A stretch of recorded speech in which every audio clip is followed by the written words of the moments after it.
All right, so Beardiest, Yes. where we left off last time, I'm not Yes. letting you off the hook. This is not catch and release. I'm pulling this fish out of the pond and slapping it onto my grill. Yes. You owe me 4 points. Each one, what is your favorite thing about Warhammer 40K that you think other people will enjoy as well? Try to reel me in, if you will. Try to reel the listener in. What is so appealing about Warhammer 40K? And I know you tried to bowl me over. You tried to bulldoze me with some bluster about it being a composite of all the great things in the world. Bullshit, I say. Give me 4 specific items of why it's so great. I'll do you one better. I'm going to give you 5. Oh, good googly moogly. That was unexpected. We have people swinging around chainsaws. Okay. We have... Okay, I've seen that. Now, slow your roll there, Matt. I've seen that before in things such as the Texas Chainsaw Massacre. What makes Warhammer 40K so special? Or do you have another M. Night Shyamalan-esque twist for me?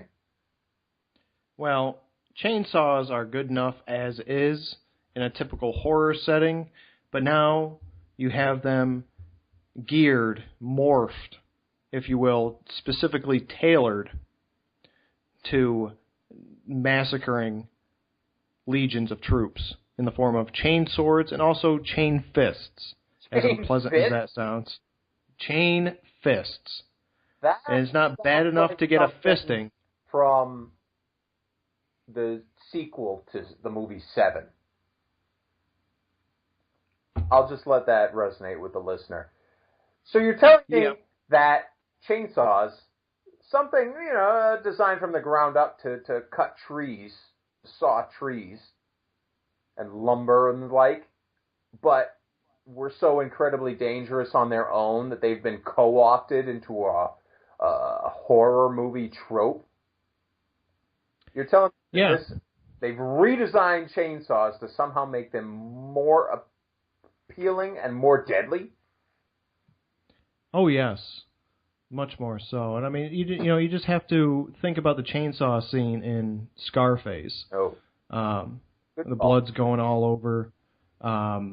It resonates with people. I mean, it's not a clean death. It's not a clean maiming or a death. It's teeth just chewing into human flesh, or alien flesh in this case, or both. So we have chain swords and chain fists. We have orcs in a sci-fi setting. And orcs are arguably the most interesting race because they don't give a fuck. They really don't. There's no drama to them. There's no over-the-top theatrics. It's just a bunch of hooligans just looking for a good time. And just to characterize the orcs for a minute, they're in this setting, the Warhammer 40,000 setting, they're sort of like the little green men from Mars that have been injected with massive, massive amounts of steroids.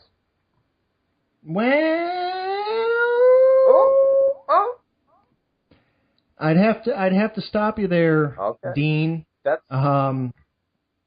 Because the little green men have the connotation of like they're technologically superior. Yeah, they're Martian and the like. Yeah, they're an unknowable race that is technologically superior. Whereas the orcs, the only reason that they're successful is because they believe that they're successful. Mm-hmm. They actually they're shit, and that's all it is their guns, their trucks, their rocket ships, everything in the setting. In the hands of any other species, it doesn't work because they're not orcs.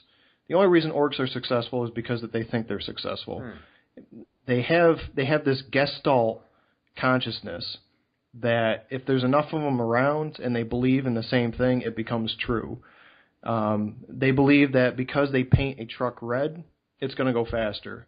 And because enough of them believe it, the truck does, in fact, go faster. If they paint themselves purple, they think that they're invisible.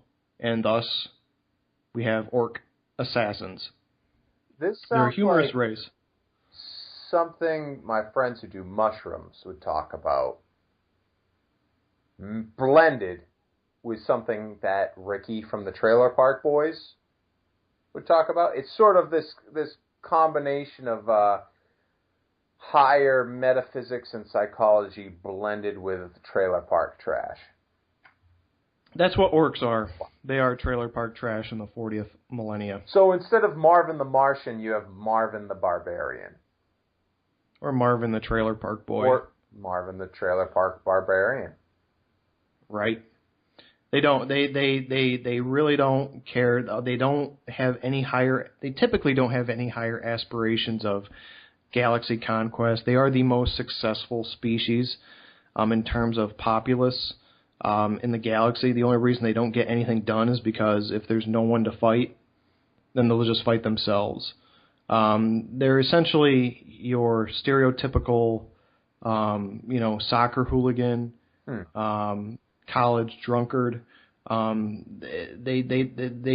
fight. They're a force of chaos, but not in the sense of Warhammer chaos. Like they don't worship a higher deity. I guess maybe they do in this, but their deities are essentially personifications of themselves. Just to put a maybe a current spin on it, and I guess if you put a current spin on it, I'm also dating this podcast, which I'm sure will go down in the annals of history as being a classic, except for this moment where I intentionally date it, with Tyson Fury calling out Vladimir Klitschko in a press conference and screaming at him about how he's a filthy gypsy who cares nothing for boxing, and that Vladimir got his ass beat by a fat, drunk gypsy.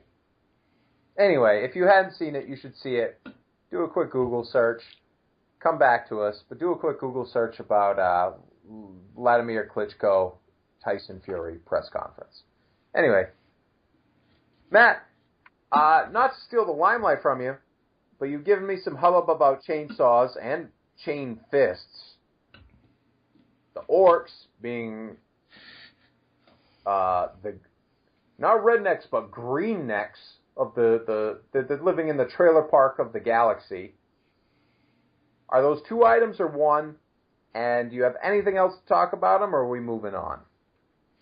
Well, we have the orcs as item 3. We have chain weaponry as item 2. Commissars as item 1. Okay. And we have item 4 being, well, it's a tough call, and I think I'm gonna have to. I've deliberated about this particular item for quite some time. And quite some time in the essence of some time being approximately 20 minutes. Mm-hmm.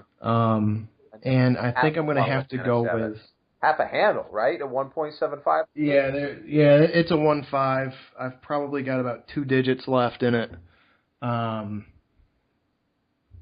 going to have to say the uniqueness of the setting. Unique. As I've said before. All right, I'm going to have to stop you right there.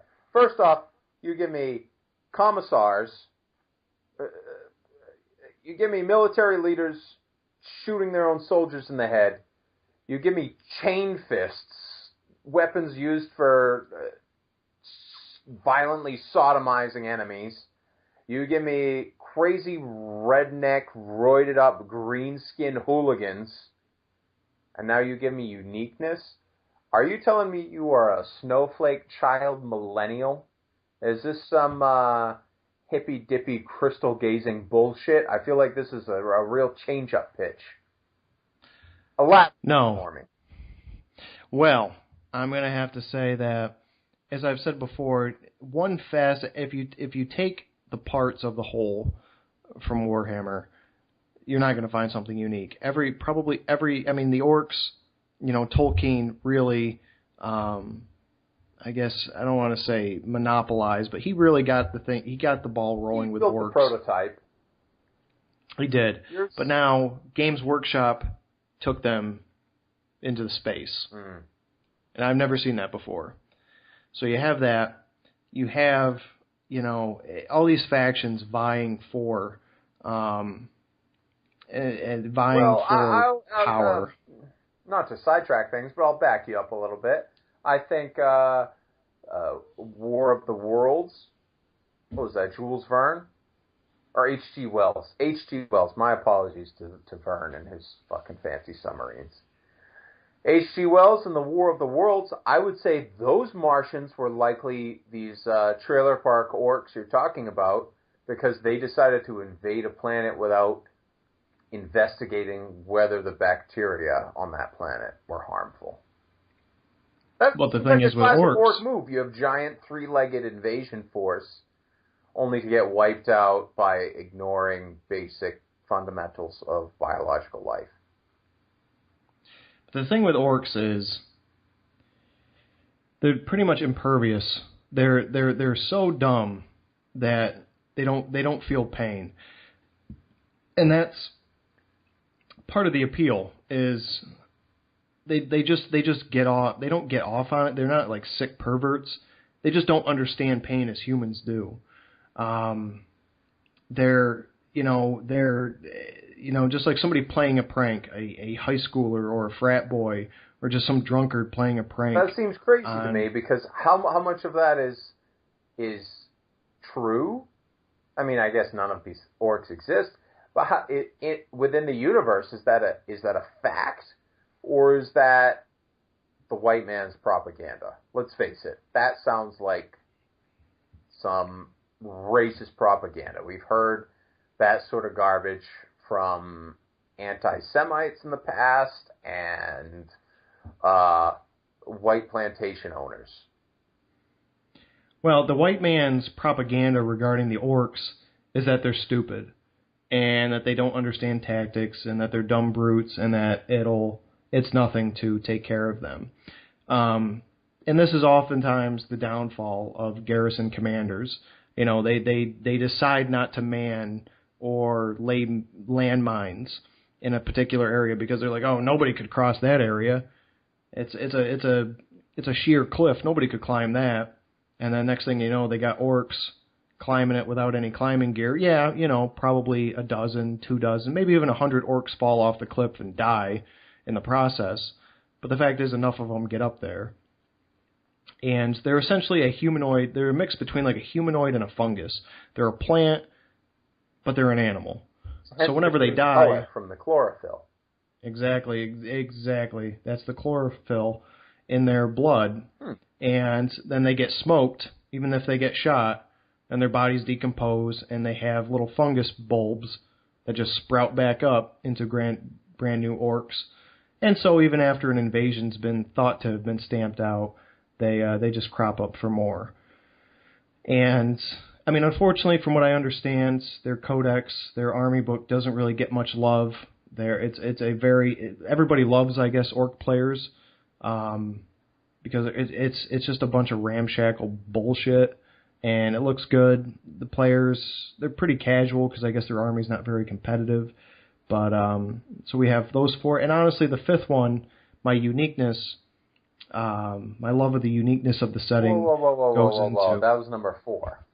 Unique. Right, and I'm going into number 5. All right. It leads into number 5. And your uniqueness, just to summarize, it's some it's oil salesman grift about how the sum of the sum of the parts exceed the total. Yeah, exactly. Exactly. The total of the parts exceeds the sum. The sum of the parts exceeds the total? Either way. Anyway. However you want to look at it, that's what we're getting at. And item number 5 is, it's just the balls out aspect of it. Okay. Of the setting. Now, you get this vibe. Familiar with the term, balls out actually refers to Industrial Revolution era steam engines, whose speed was governed by a mechanical device. So if you picture these large flywheels spinning with leather belts around them, under either a wooden or a coal fire, right? Obviously, a fire can run out of control.